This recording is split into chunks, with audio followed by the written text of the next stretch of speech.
ಏನಾಯ್ತು ಅಲ್ಲಿ ಆ ದಿನ? ಅದೇ ಎಂಗೇಜ್ಮೆಂಟ್ ಆದ್ಮೇಲೆ ಇವನು ಮನೆಗೆ ಹೋಗೋಣ ಅಂತ ಪ್ರೆಸರ್ ಮಾಡಿ ಕರ್ಕೊಂಡು ಹೋದ್ರು ನನ್ನ ತಮ್ಮನ.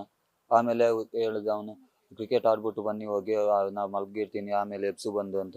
ಕ್ರಿಕೆಟ್ ಆಡಿ ಬರೋಷ್ಟಿಗೆ 6 ಗಂಟೆಗೆ ಇವನು ಇಲ್ಲ, ಅವ್ರು ಬಂದು ಕೇಳುವಾಗ ಇವನು ಇಲ್ಲ ನಿಮ್ಮ ಮನೆಗೆ ಹೋಗಿದ್ದಾನೆ ಅಂತ ಹೇಳಿದ್ರು.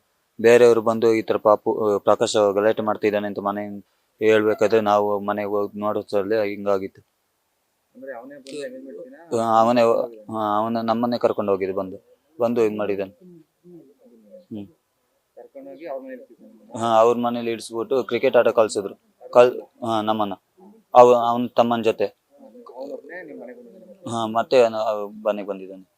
ಬಂದು ಮನೆಯಲ್ಲೆಲ್ಲ ಗಲಾಟೆ ಮಾಡಿ ತಂದೆಗೆಲ್ಲ ಹೊಡೆದು, ತಾಯಿ ಕೈಗೆಲ್ಲ ಕಡ್ದು, ಹುಡುಗಿನ ಮನೆಯಿಂದ ಎಳ್ಕೊಬಂದು ಕಡ್ದಿರು.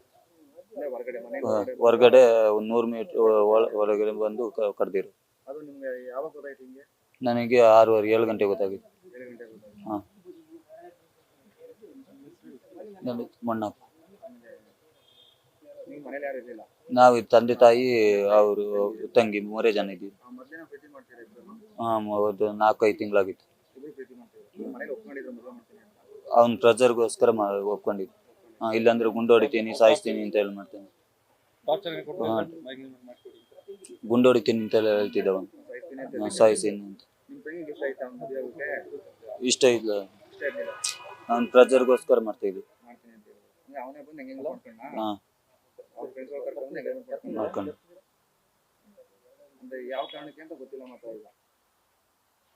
ನಿಮ್ಮ ಹೆಸರು? ಮಣ್ಣಪ್ಪ. ನ್ಯೂಸ್ ಫಸ್ಟ್, ನಿರ್ಭೀತಿಯಿಂದ ನಿಮ್ಮ ಪರವಾಗಿ.